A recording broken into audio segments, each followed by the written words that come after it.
spend your lunchtime listening to me jazz. I have to admit that this morning as I woke up, I had a moment of panic, and I was thinking my time as a doc student here and SOCI 631 and all the failed attempts at survival analysis. But all that aside, jokes aside, it was a fantastic course, and I'm indebted completely to Professors Sylvain UdeM and Shelley Clark for primarily inspiring me to think beyond the traditional methodological paradigms that are very often associated with social work research. That course allowed me to do that, so I'm very grateful. Okay, what am I doing here today? So in the next 50 minutes or so, what I'm going to do is present a knowledge mobilization initiative in child protection, which essentially represents a partnership between the Center for Research on Children and Families at McGill University, spearheaded by Nico Trocmé, or at least was. But Nico Trocmé plays a very instrumental role in these types of initiatives, both at the provincial level and at the pan-Canadian level. My research lab on social services for vulnerable children at the University of Montreal, and the Association Sans Jeunesse du Québec, which is an umbrella organization between the ministry and the 16 child protection organizations in the province of Quebec. This umbrella organization no longer exists since the reshuffling of the Health and Social Service Network. So part of their mandate has moved to INES, Institut National d'Excellence de Santé et Services Sociaux, and all the 16 child protection jurisdictions in the province. So you see the players here. You see all the institutions that are involved in this knowledge mobilization initiative. And I will talk about how we develop longitudinal indicators that track children and families over time as they move through child protection services, and how we built one of the most comprehensive child protection clinical administrative data sets that exist in North America today. So just to give you an idea of the kind of data I'm working with right now, I'm working with a data set that has over 5 million lines of data and over 400,000 kids. And it's not a research data set, it's a service-oriented data set. So it gives you an idea of what I'm dealing with. But I'm going to move beyond this, and then what I'm going to do is, hopefully time permitting, present the results of 3 longitudinal studies looking at when and for whom placement instability, and family reunification are most likely to occur for all children from the minute they come into contact with the child protection system in Quebec in the last decade. And I'm going to finish with a longitudinal multi-level model that goes beyond the clinical factors that we can measure at the individual child level, but also starts to take into consideration socioeconomic vulnerabilities at the demographic level, and how that predicts variations across regions in terms of use of child protection services, and more specifically today, out-of-home placement. So there you have it. There's a lot. I think we're going to get out of here at 5. All right. Let me just use this, and everything's broken. Could you tap the screen a little bit, maybe? Oh yeah, maybe. Oh, there you go. Perfect. Well done. Okay, so I guess before I get right into the nuts and bolts of the analysis, let me just start off with what's essentially, at the risk of preaching to the converted, let me start off with what's common to all of us. Children deserve to feel safe. They deserve to live in an environment where they can gain the nurturance, the attention that they deserve, to quality of care in order to build solid relationships with their caregivers that will facilitate their developmental well-being and the transition towards functional independence. So at the child protection level, when child protection gets involved with vulnerable families and children, they do what they can to mobilize services, resources, community partners, intervene to avoid the placement of children in at-home care. When placement is necessary because not only the security of the child is compromised, but their developmental well-being, then they do what they can to place children in kin or kith homes, essentially extended family or friends. But they also want to do what they can to ensure that there's a stability of this placement, where the child can build relationships with their surrogate caregivers, that the child attends the same school, is surrounded with the same peer network, has access to their family, while working with this family concurrently in order to address family difficulties and difficult circumstances, parental capacity issues, in order to reunify these children back home. These are what we call social and legal tenets that are centered around the notion of family preservation and permanency planning, or continuity and stability of care. However, and they're mirrored across North America, UK, Australia, there are many scholars, Bears, Bala, Ferris Manning, Zanstra, Swift, Callahan, you name them, okay, that criticize not necessarily the theoretical or the conceptual framework as to why we need to have a practice around family preservation and permanency, but more specifically, our capacity as a state when we intervene with these children to be able to realize these objectives. And their critiques are essentially founded on increasing rates of child poverty, lack of resources, cuts in funding. In fact, quality of care, we estimate in Canada we're missing about 30% of foster homes to respond to the demand. In the United States, 3/4 of the states don't meet the threshold for maltreatment while in foster care. And about 1/4 of the foster homes in the United States don't have the basic needs, the basic resources to meet the basic needs of children. So we're talking about food, clothing, shelter, education, transportation. There's discontinuity of social workers in child protection practice, disparities in ethno-racial disparities in terms of child protection services. You get the drift. Public outcries, we're known for this in Quebec. We're famous for this in Quebec, where we, very often child protection has negative media light. And there's pressures on the system. Very often it influences legislation. And I have a study that's going to come out sometime this year that's going to show exactly how this, in terms of the legislation around permanency timeframes that were introduced in the law, the child protection law, more specifically for younger kids, actually leads to instability. It does the reverse effect. So anyway, well, that's another presentation for another time. Finally, outcome studies. We're famous in child protection studies where we run correlational type studies. And you look at kids in care and you look at later well-being outcomes, and you very often connect the two. So you have kids that have received child protection services with really poor outcomes, psychopathology, mental health, suicidality, drug dependency. You think of it, I've read it. Okay, the reality is that we really don't know what are the effects of child protection services on kids over time. We have no clue. We cannot ethically create an experimental design where we randomize children into child protection services and not withhold services, or kids in care and withhold care. We just can't do that. So there are advances in stats using propensity type models, whether it's propensity score, propensity matching, propensity score matching, or propensity weights. I've done a few of these type of studies, and we are getting better at being able to tease out the mediating effects of child protection services. This is a smart board, so you should probably stop touching it. Oh, really? It's right. Okay. It's going to go all wonky and stuff. I forget it, McGill. UdeM, we still have to be like acetates. No, I'm kidding. All right, so what's the bottom line here? Program and policy decisions are essentially being made based on theoretical informed practice experience, descriptive cross-sectional statistics, annual reports. So, great in terms of computing how much services cost, not that great in terms of describing what happens to kids and families over time with regards to a certain service delivery model. They tend to overrepresent children that are receiving services for a very long period of time and underrepresent a solid volume of children that receive services in a very short period of time. And finally, evidence drawn from other countries, primarily the United States, where the structure, even though the social and legal tenets are the same, the structure of child protection services, eligibility for child protection services vary. In fact, they vary in Canada. Quebec is relatively unique in terms of child protection services compared to other provinces.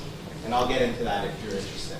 The bottom line is today, as I'm speaking to you right now, we are not able to answer very basic questions with regards to a population that represents one of the most vulnerable in our society.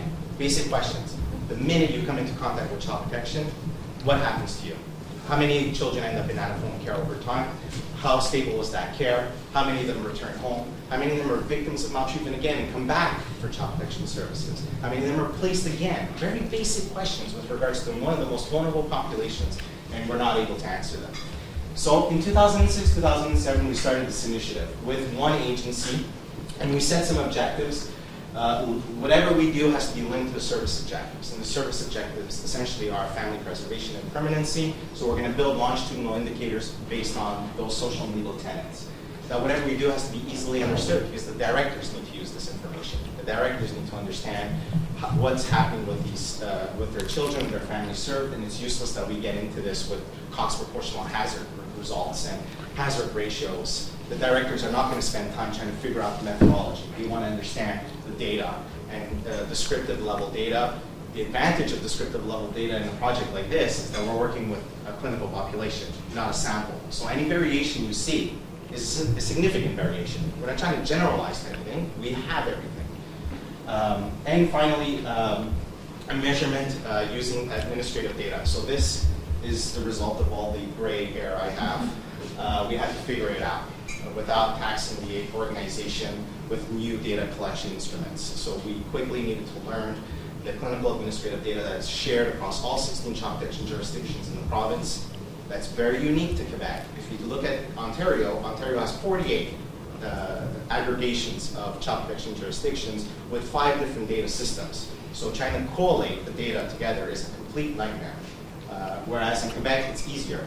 Not a nightmare, it's still a nightmare, but easier because they're all working off of the same platform. So we moved it from 1 agency to 4 agencies. We tested our indicators in 4 agencies to see if there were any kind of significant variations that were methodologically related variations, and then we moved it to the entire province. And today we have a provincial data set that we use to renew every year that houses data on over 400,000 children. The conceptual framework here, so this is just to give you an idea of the type of indicators. I'm not going to spend too much time because I really want to get to the meat of some of the secondary analysis. We look at recurrence of maltreatment. We look at child behavior and school performance. You know that we have no idea how children are doing in school, how children that we become the state parent for are doing in school. Yes, if you ask the social worker, they'll know. But as an overall system delivery, we cannot respond to that very basic question. So when I was doing child protection practice years and years ago, and I would walk into a home and they're not able to describe how it's going in school, what school the child attends, what level the child is at, I would have serious concerns about neglect or school neglect. As a state, as a province being a state parent for these kids, if we're not able to answer the very basic questions, we're equally neglectful to these children. Placement, moves in time. You're going to get the data for this shortly. Family moves, parenting, and ethno-racial placement matching. So you kind of get an idea of the type of longitudinal indicators that we're creating at the provincial level. Okay, data analysis here. I'm preaching to the converted, I'm sure. I am sure. But what ends up happening with the annual reports is we're taking a snapshot picture, right?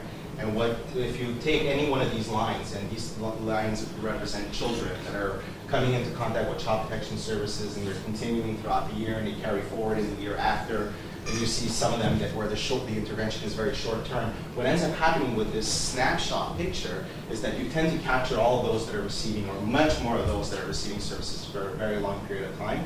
And what happens in child protection is that you fail to capture a solid volume of children that are receiving services for a very short period of time. So useful in terms of cost of services on any given day, not very useful in terms of describing a mass population going through their service delivery model.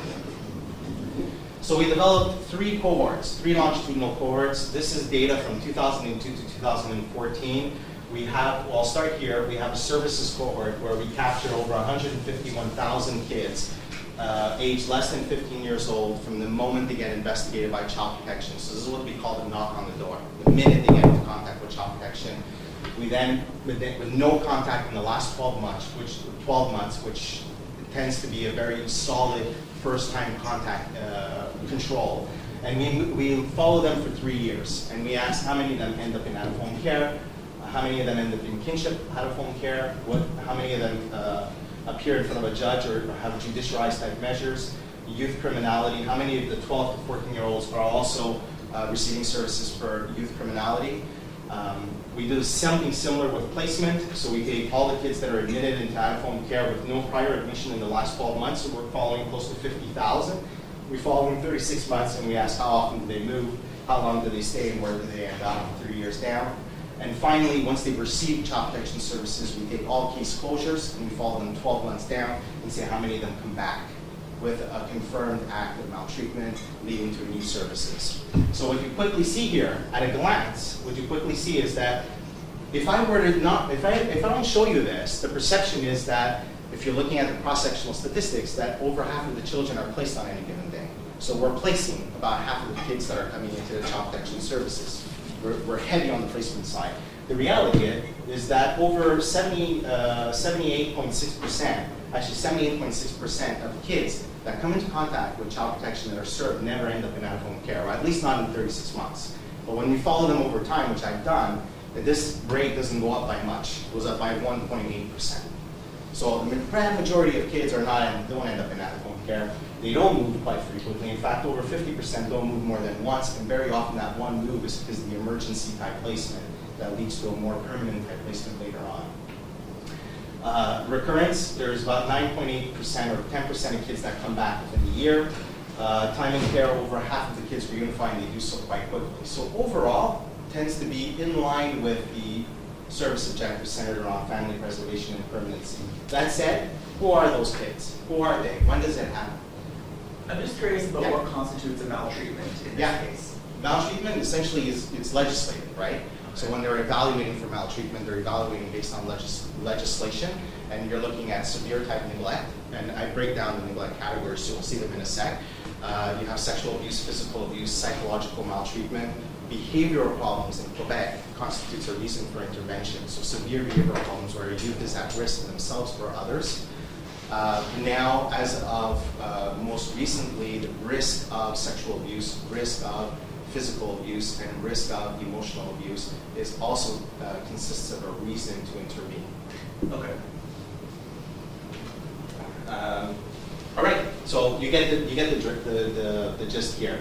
The questions then become, well, when we were showing this to the executive directors, all the executive directors got this data for their organization and comparative data for the province. When we were showing this to the executive directors across the agencies, they started asking questions. Well, who are these kids? Especially when they started to see their variation compared to the province. Who are the kids that are more likely to come into care? Who are the kids that are more likely to move quite frequently? Who are the kids that are not likely to return home? So on and so such. So we moved that into 3 studies. Before I get into the studies, just to give you an idea, this is what your province-wide data here, the last 10 years. So if you're looking at, how do you interpret this graph? If you're looking at 2012, 2013, of all the cases that closed in that year, we followed them forward 12 months, and 9.3% of them came back as a recurrence of maltreatment. If you look at 2010, 2011, that brings us to 2014. Okay, so of all the children investigated in that year, with no prior investigation in the last 12 months, 19% of them came back, were placed in out-of-home care within 36 months in terms of the follow-up time. And what you tend to see is that you'll have a drop in placement rate, a relatively stable recurrence rate, relatively stable moves in care, and about over half of the kids end up returning home, and of them, half of them do so within less than 6 months. So this descriptive table, if I run my Cox on some of these questions, okay, this descriptive table is going to give us exactly what we're going to notice. Just the element that we're going to get more with some kind of multivariate longitudinal model is the magnitude of influence of certain variables that we control for when we take into account multiple factors. But overall, what we're going to tend to see here is what we're going to tend to see there. Anyway, so I'm not going to spend too much time here, but this is when they make any kind of policy change with regards to certain things. If they want to reduce their placement rate, they have to pay attention to other things. So in California is a good example in terms of the population. It's Canadian population, right, in one state. And what they had incentives to drop the placement rate. So there was money connected to that. And what they were noticing, and they were just focusing on the rate of placement. What they were noticing is that they were very successfully dropping the placement rate. But what they were noticing is that there was a hike, almost correlated hike in the rate of recurrence. So these all interact with each other. And you really need to pay attention on how all this fluctuates. Anyway, province-wide placement rate, this is exactly the same thing. What you see here are all the regions in Quebec over the last 10 years. And you see the variation in terms of the rate, the proportion of placement, a variation that represents about a 72% relative difference right across with an average of 21.4.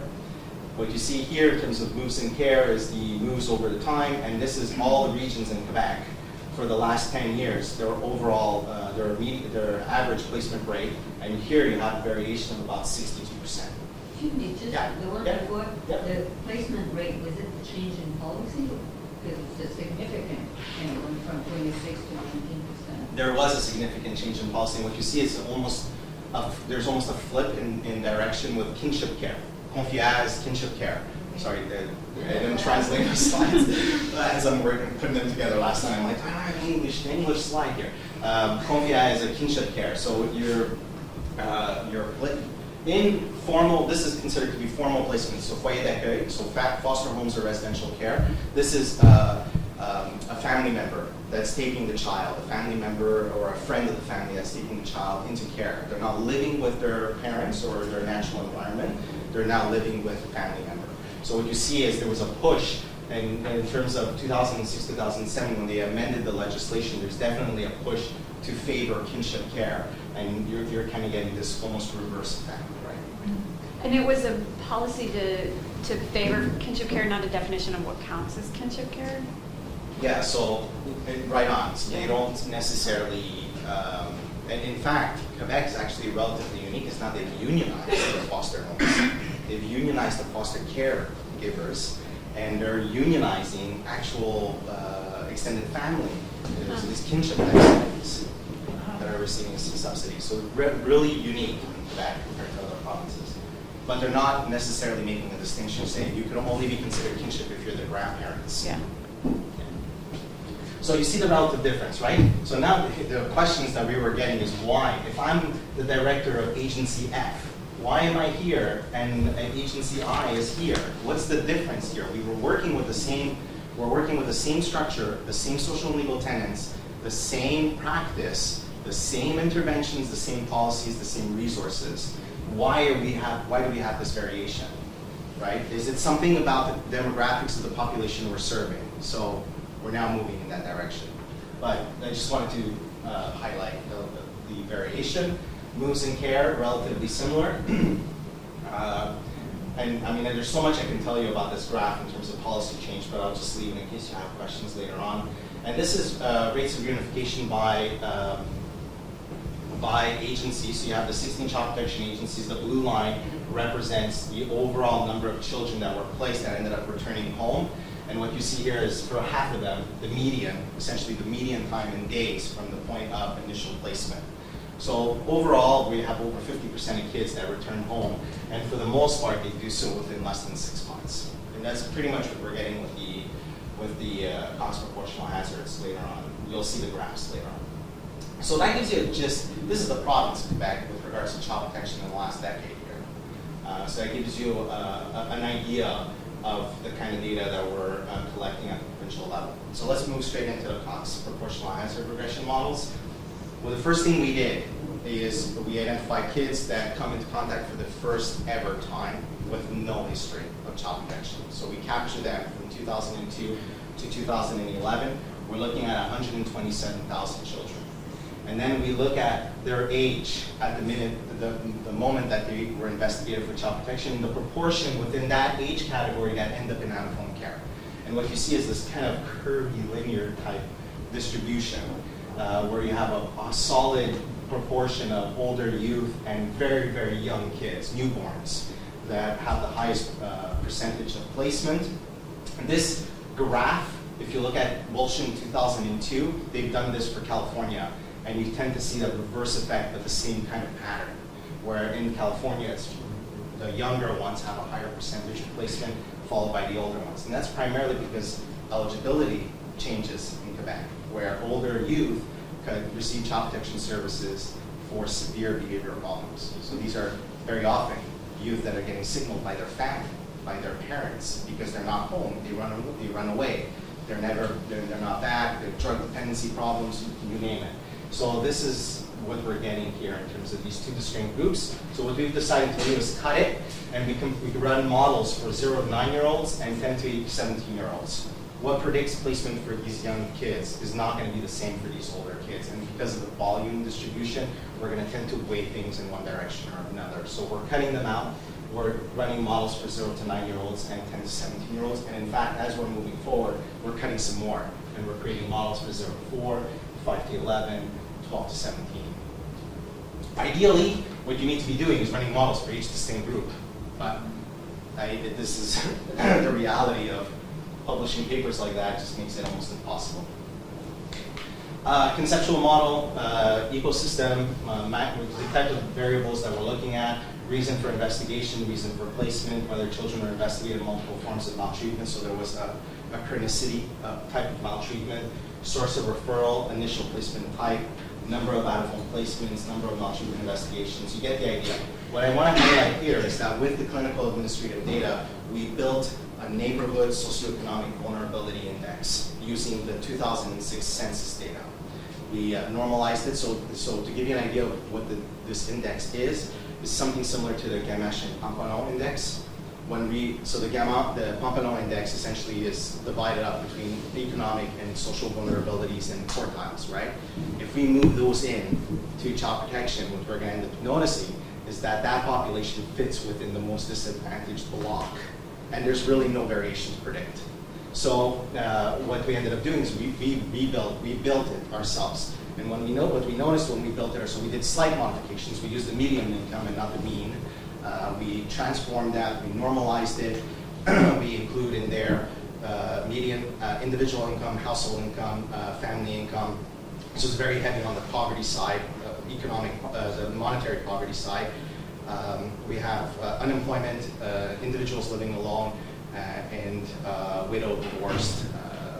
I forget what the other third category. So you can see the variables from the census. Down below actually had a seventh variable. They had schooling in there. But when we ran our composite, when we were doing the principal component analysis, we noticed that it doesn't cluster with the rest. They were forcing it to cluster with the rest. So we dropped it, and we created an indice after having normalized each one of those variables. We created an indice and moved it in to the child protection data. So it was based on VAs. We moved it in to the child protection data set by postal codes. So what we get here is a value of socioeconomic vulnerability based on the direct area where the child was living, from 400 to 700 people. And this indicator ends up being extremely powerful in the models. Which level, geographic level is it? DA, the dissemination area. Okay. Dissemination area. So 400 to 700 people around the area. Are you guys making that available In what sense? for other researchers to use? Right now, as it stands, so the data set, the way we've structured the permissions for the data set is that we don't necessarily own this data set. This is a data set that we built for the agencies, and it belongs to the agencies. When we want to access the data, even though I'm pretty much responsible for building it, when I want to access the data set, I need to ask permissions, and I have to move it into ethics and create a research program to be able to access it. Okay. So, I mean, any researcher can have access to the data set if they go through the channels of getting all the But the analysis. geography. The geography, I'm more than happy to share how I built it, and then you can build, you can build it yourself. What ends up happening is that the data, once we move it in, it's very specific to child protection areas, right? Because we don't have a entire list of postal codes in child protection. We have those that have been signaled. So we're overrepresenting already a very vulnerable population. So in fact, this index works essentially as within a really disadvantaged. If you're more disadvantaged, it matters, right? But it was normalized with regards to the Quebec population. Okay. All right, so in terms of placement, these are the observed hazard rates. We just looked at the age categories, and what you notice here is that right off the line, the risk of placement spikes up. Half of all children end up in out-of-home care within the first 100 days. The oldest, followed by the youngest, have the highest risk. That tapers off over time, right? So the risk is essentially clustering around right off the line from the initial investigation. And this 2 to 9-year-old group tends to have the lowest observed risk when we're just looking at the categories. If we're looking at instability, placement instability, what we notice is that how we created it here is we compare every child to someone who doesn't move. So we look at those that move once, those that move twice, those that move 3 times or more. The comparison group is always those that don't move. So what we're noticing here is essentially that first move and the second move looks exactly the same, tends to happen relatively quick because it's more of a system type move. And then that risk just tapers off. It's not like they increase risk. If they move once, they're going to be more likely to move twice, 3 times, 4 times. The minute you get to the third move, that risk never tapers off. So we're starting to now focus in on those that are going to have chronic disability over time.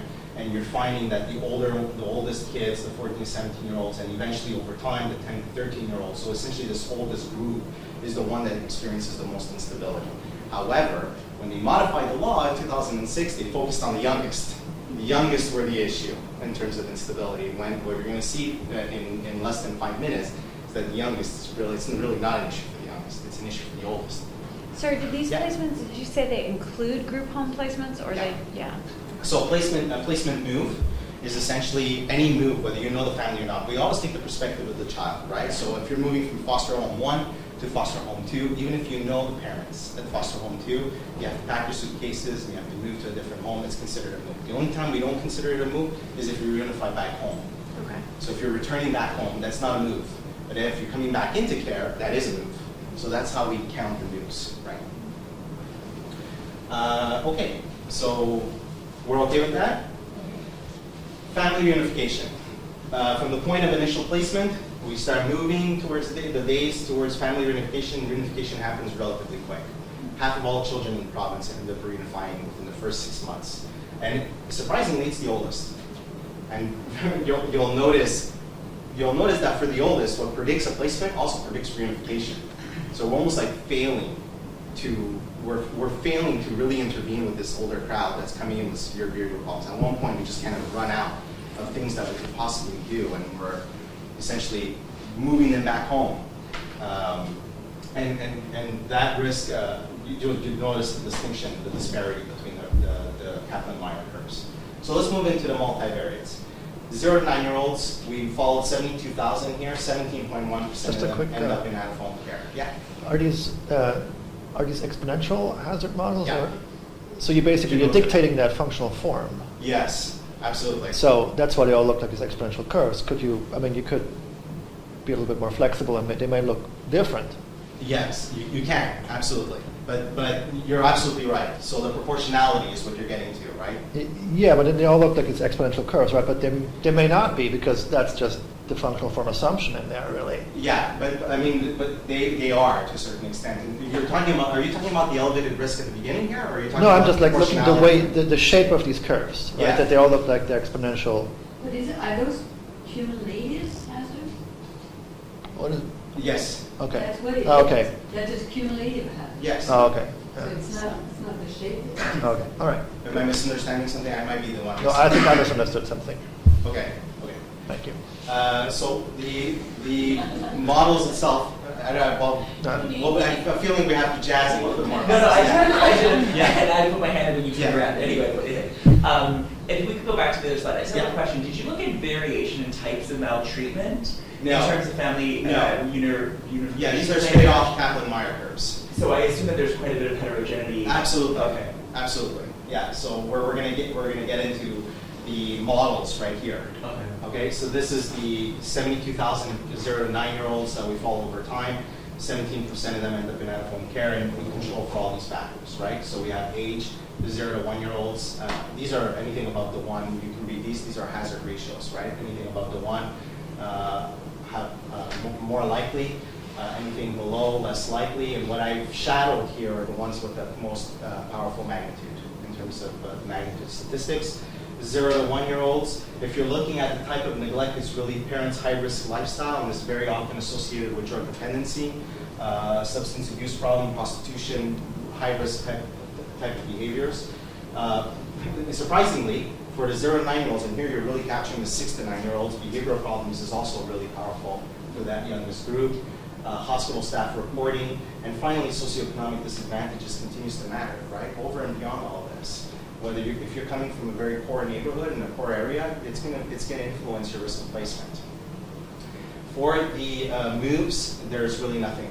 There's not, apart from the age of the child, male gender, and the number of investigations, the number of times you're coming into contact with child protection, there's really nothing that's predicting that placement instability for the youngest group.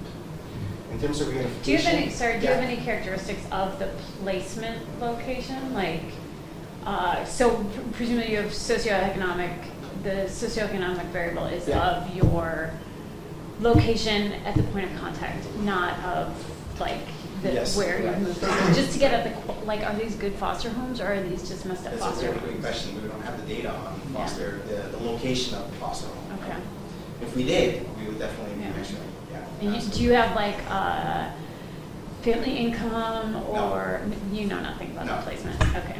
No, nothing at So all. bad. There must be data existing on that. On foster homes? Yeah. I think there will be, because they're unionized now. So I have a feeling that their data is going to start coming in up until this year, or last year, there's really not all that much. Because that seems like a big push, right? Like, it's not the kids that are causing these multiple moves. It's something about the place they get moved into. Yeah, it's would be my very often conclusion from system seeing that. related. The kind Yeah. of combination of both, right? Right, but So- it's just their age, right? And Yeah, so for the 0 to 1 year olds, what we're noticing now, and it's not in this study here, but what we're noticing is that very often it's the failed reunification attempts that are essentially driving that instability for those 0 to 1 year olds. So it's moving so quickly to reunify these kids back home. So they come into care, and then you're working with the family and trying to move them back. The legislation here has you have 12 months of cumulative care. At that 12-month point, you need to have a permanent plan for this child. If you're 0 to 1 year old, and it's just not working out at home, very often it's moved towards adoption. So you see the time frame, right? It's not much. 12 months is really not much. And so what ends up happening is that you're working as best as you can, and you end up reunifying them back home, and it breaks down, and they come back into care, right? And that's driving the instability for these very young kids. In fact, in terms of reunification, what you end up seeing here is it's primarily all about neglect, and more specifically, parents' high-risk lifestyle, physical, material, and health neglect, psychological, emotional abuse. It's really, that's decreasing the probability of reunification. And socioeconomic disadvantages continues to matter. All of that put together, it continues to matter over and beyond all of those factors. This is what it looks like altogether with the 3 models. I'm not gonna go into that. Let's look at the older ones. Look at behavioral problems. It's right off the map, right? 14 to 17-year-olds, behavioral problems, socioeconomic disadvantages, again, continues to matter. What was really interesting about this study is that we found that youth criminality actually decreases their chances of placement. So what that essentially ends up meaning, translated into, is that you have these extrajudiciary measures that get involved. You have more people involved in your situation, monitoring and intervening with these youth, and it ends up actually decreasing their chances of going into care. So if you're intervening in a more intense fashion, it decreases your probability of care. Stability, well, now you're starting to see a little bit more, where you have the 10 to 13-year-old group, primarily driven by behavioral problems, residential care, a number of investigations, and believe it or not, socioeconomic disadvantages actually influences that instability for the older youth. So a history of living in really poverty, socioeconomically disadvantaged neighborhoods influences. And here, however, crime increases your chances of instability. So crime before you get placed, before you ever get placed, reduces, but once you're placed, the combination of all these things increases the instability. Family reunification, well, essentially, unlike the placement, family reunification, you're getting, it's the same as the younger kids. It's all about the home. It's all about the parents. If the parents have high-risk lifestyle, you're less likely to reunify. The same factors that were increasing the risk of placement, so behavioral problems, are actually increasing the likelihood of reunification. Residential care here, so if you're thinking about a youth that goes into residential or group type care with severe behavioral problems, they're more likely than any other youth to return home. So you kind of get a picture of this. Either it could be one of 2 things. Either we're really successful in addressing the issues in residential care, which we would have to explore, but I highly doubt. I have a feeling that it's the opposite hypothesis, where at one point we don't know what to do anymore, and these kids end up, uncle comes in the picture and says, I'm going to take him, and you just move him out of care. You still have the 12 months window? No, this is, we take from the moment that the first ever investigation, But I mean for them, for family reunification, Yeah. you still have only 12 months to move them back? Or? Oh, for the older kids? Yeah, Yeah. no, it's not. It's 24. 24. Yeah, so it's 12, 18, 24. 12 for 0 to 1 year olds, or 12 for 0 to 2 year olds. Less than 2 to 5, 18. Anything above 5 is 24 months. Yeah. Yeah. All right, so this is all combined. Let's bring it back. We have about 10, 15 minutes, so let's bring it back to placement.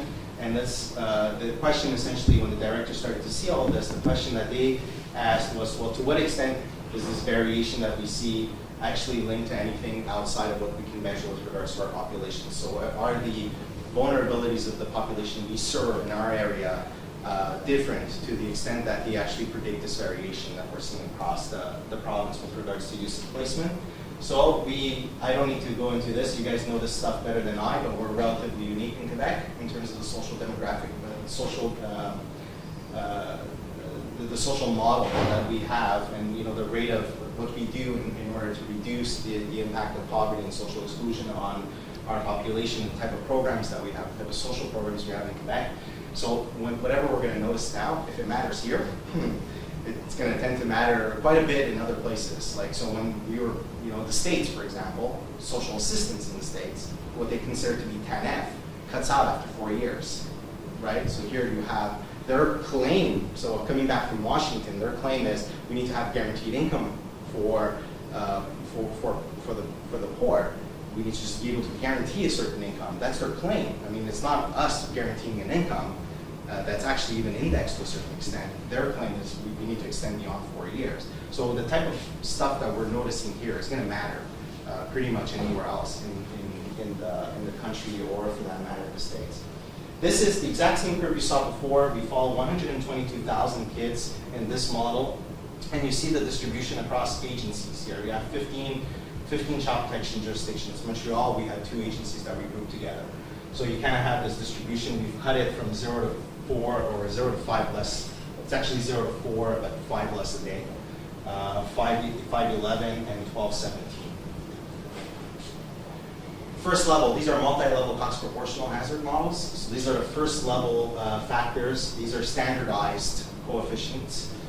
What you're seeing here, the 0 to 4-year-olds, 20% of them end up in out-of-home care, and you kind of see the same pattern that you saw before. Relatively the same pattern that you saw in the earlier model, but we're taking into account now second level variation as well.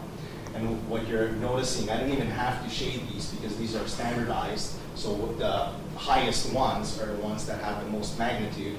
And what you end up seeing here is parents' high-risk lifestyle, hospital reporting, really the youngest child, the newborn baby. Socioeconomic disadvantages matters, even once we take into consideration broader level socioeconomic variables. Really powerful for the 0 to 4-year-olds. 5 to 11-year-olds, you're kind of seeing the reverse effect, where it's not necessarily the youngest anymore. As you increase in age, you increase in likelihood of placement. You're starting to get the effect of behavioral problems here. You're getting this number of investigations, which just kind of shows the chronicity of issues and socioeconomic disadvantages. So you kind of have this this picture of these 5 to 11-year-olds, and finally the oldest kids, right off the map, is being driven by behavioral problems, child age, number of investigations, and once again socioeconomic disadvantages. Okay. Now, take into consideration that socioeconomic disadvantages put at the base level, the first level, is that neighborhood index that we've created.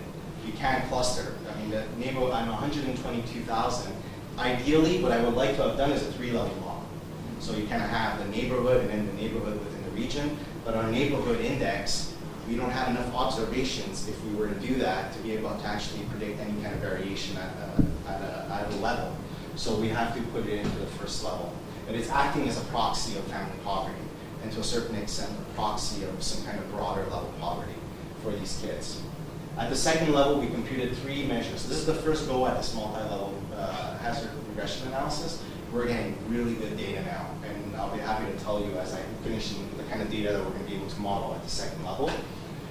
Percentage of people receiving social assistance payments, so this is a measure of extreme poverty.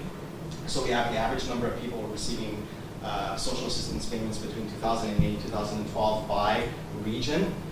Percentage of low-income families with children, so this is the limb, the equalized limb, so half of the median income. But you're looking at less than 29,000 a year for families with children. And we created a health and social services measure. So we computed all the spending in $100 units per capita, having excluded child protection services in there. So we remove any kind of spending for child protection services. Spending for child protection services ranges from 800 to 1.2 billion. It's increased by about 40% over the last since 2006. Relative to health spending has increased by about 46%. in the same time period. So let's just look at the correlation, how these things correlate together. I would have loved to be able to tease out one variable that's a combination of these two. How many families on social assistance with children is what I'm trying to get at here, but I don't have that data. So I've merged these two. So it's what social assistance appears in here as well, but this doesn't appear in here. So you kind of see what I'm trying to get to.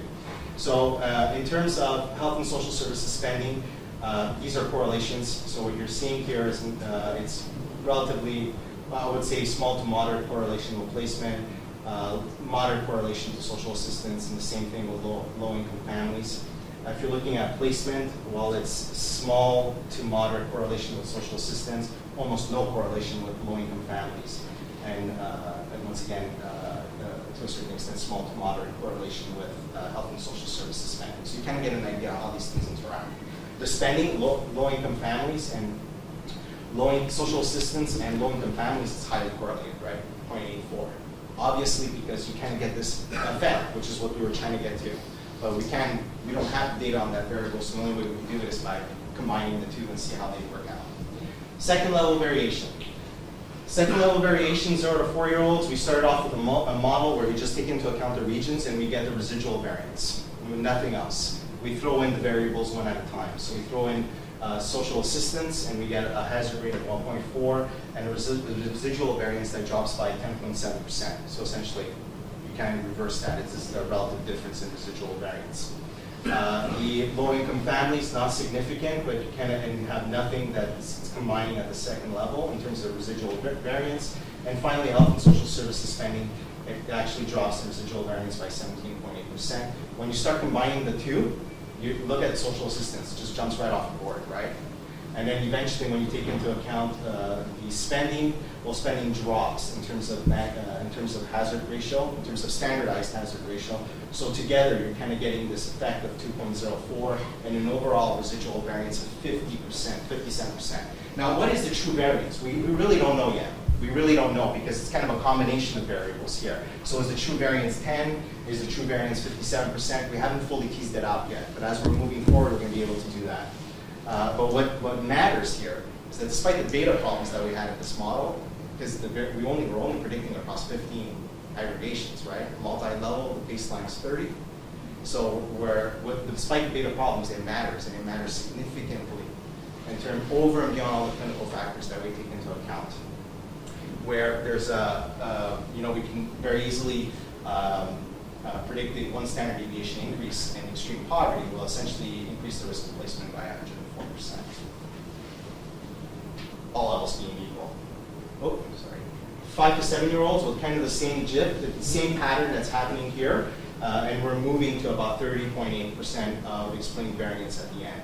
And what's interesting about the older kids is absolutely nothing. Nothing, right? It matters at the close neighborhood area. These are older kids. If you remember, older kids coming in for severe behavioral problems, it matters in the direct neighborhood they're living in, but the overall population vulnerabilities does nothing to predict any kind of variation for those oldest kids in terms of use of at-home placement. And so just, as we were thinking about this, just quick and dirty conservative estimates, if we were to drop the number of families receiving social assistance with children, number of families with children receiving social assistance by 1 percentage point, we would drop the use of at-home placement by close to 40%, which is obviously it's mixed right now. I can't claim that right now. But as we're moving forward, we're building specific indices. So we have this new project with social pediatrics, and we got data coming in from the ministry, and this data is going to allow us to build vulnerability indices, and vulnerability indices based on CLC territories. So we're going to be able to produce this kind of work, multi-level type analysis, not only on placement, we're going to look at reunification breakdown, recurrence, so on and so such, but on 166 different aggregations across the province, based on mental health vulnerabilities, psychosocial vulnerabilities, poverty, and we're going to be able to control for all of that over time, and spend preventative spending, because I have it I got the spending for the entire province in the last 10 years by Sundex CBT. So essentially it's going to allow me to create measures of preventative spending, which I could then use to model over time. Anyway, so there you have it. It's a lot of information. Well, I'll just leave it like that.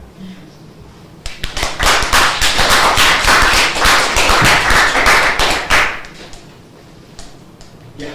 So I know I asked this question twice, and I'm going to return to the question Okay. about differences in the type of maltreatment.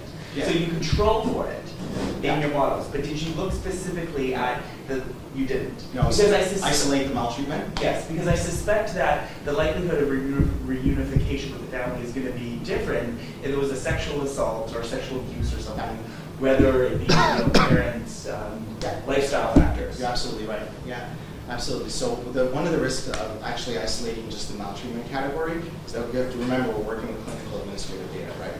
So we can do what we can do based on what we can measure in the clinical administrative data, and we don't really have all that much measurement over and beyond the actual maltreatment type and anything that's connected to that investigation.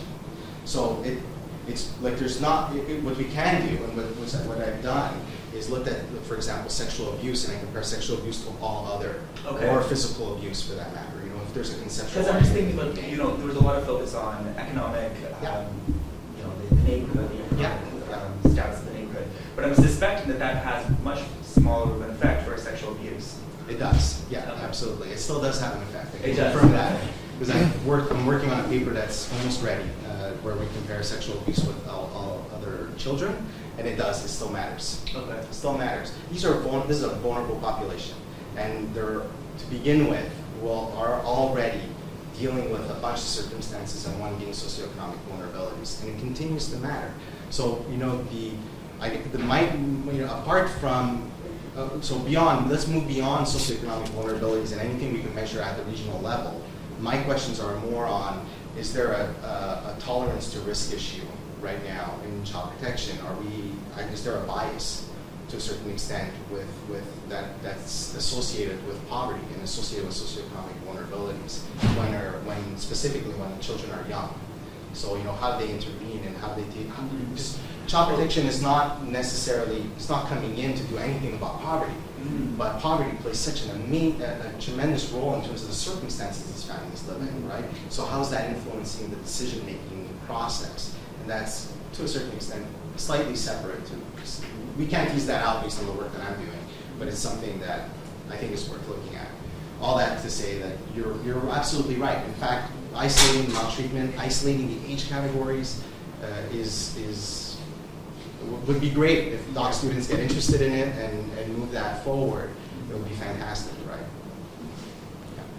I'm curious about the regional differences that I don't know if I guess regional is the right word, the 16 different breakdowns. And I'm wondering, you have, I guess, blinded them on purpose by just labeling them by their alphabet. Yes, but, absolutely, I did. I'm wondering if you can look at them and substantively use what we know about regions to generate more theory about it. Are the places where there's just not a lot of turnover really remote? Are they more rural? Are there particular industries that are dominating in some of those? I mean, it seems... We are scratching the surface. Yeah. Right? Absolutely. So, getting into the whole social cohesion, social capital type, neighborhood type capital literature, absolutely. There's urban, rural distinctions. Yeah. That's all really important. I just wonder if even not even such sociological vague things like social cohesion, but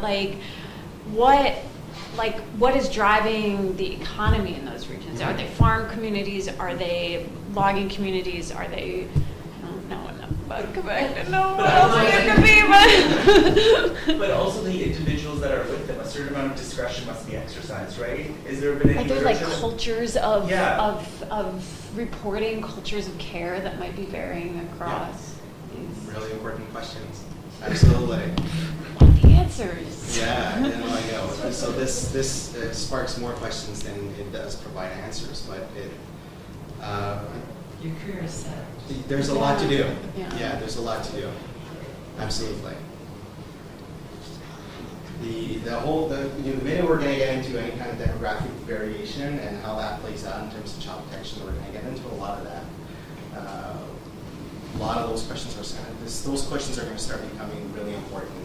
We can't do them all. So, creating, it's just the urban, just to give you an example, pragmatically, what does it mean?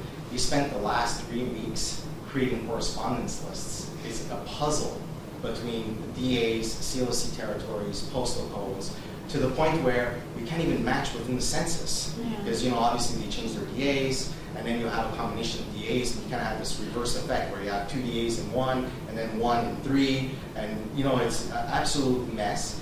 To the point where we can't, even with the census data, we still can't track 5,000 postal codes. So we have to do reverse coding and geo-mapping to get the information out, the long and the lats, and then actually map those onto CLC territories. So that's 3 weeks worth of work just to create a correspondence list. So imagine when you get into the whole discussion around, well, how do we define what's urban and what's rural, and how do we then, have a territory or a catchment area that actually makes conceptual sense. Okay. No, but one question that you raised about, what about in the organization? I mean, more, Yeah. but I was sort of thinking, how would you get to that? Well, I was curious, I was thinking about qualitative research. Yeah, Has there been a lot of qualitative research that's looked at this? not much. No? Yeah, That sorry. would be the only way to do Yeah, it, right? yeah. Is it because they're more likely to place people or less or what? Well, because if each of these. Or organizational studies of. Yeah. Yeah, exactly. Yeah. If within that organization, they're a little bit more conservative in their likelihood of reunification, Right. that might play a role. Because even though you have, these legislative frameworks in place about how we're supposed to intervene or not intervene or how to behave, there's still a lot of discretion. that gets Absolutely, exercised. absolutely, yeah, absolutely. So there is threshold type measures, but qualitative research is really important with regards to that, absolutely. But did you get the school data yet? No, school education is the only one that's not going to provide data at the provincial level. So they're going to, once we've identified the high-risk communities, they're going to pipe in with some data with regards to those high-risk communities, but they're not going to provide data on the entire aggregation, all 166 aggregations. Yeah. Do you know Catherine Hayek? No, I don't. She's doing something with school data, I'm not sure Okay. exactly, but she's got some sort of arrangement with the school board, so. Okay. For the concealing scholar. One school board? No, Okay. she's working to get data. At the provincial level? Um, That's another career program research. Yeah, Okay. I'm not sure, but she's just in the process, so. Okay, thank you. All right, we are out of time. Thank you for coming. Next week we have an economist, Thomas Lemieux from UBC, talking about foreign education and the earnings gap between immigrants and Canadian-born workers. So there we go. Totally good. I imagine the room will be packed with all the economists coming up for their topic. You recorded, Yeah. I guess we're recording. Yeah. That was. Your wife is also a